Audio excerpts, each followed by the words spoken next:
ମୁଁ 1000 ଥର ବଜାର ଯାଇପାରିବିନି କଣ ବୋଲି ଭାବିଛୁ କି ମତେ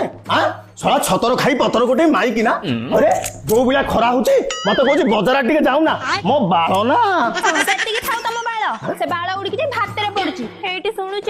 ମଶା କରୁଛି ମୋ ପାଇଁ ଦିଟା ଫଳ ଆଣ କଉଳ କଉଳ ଫଳ ଫଳ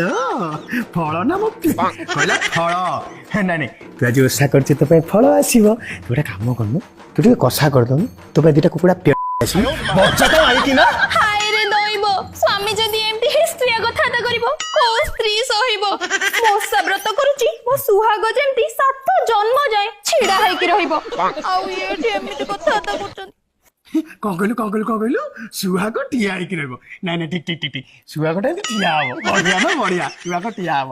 ତତେ ଟିକେ ଖରାପ ଲାଗୁନି ତୁ ବେଲର୍ଚି ମୁହଁକୁ ଲଜ୍ଜିତ ଜନକ ଯୋଉ କଥାବାର୍ତ୍ତା କରୁଛୁ ମତେ ଜି ମାଇଲା ଭଳିଆ ଲାଗୁଛି ହଇଲ ମାଇକି ନା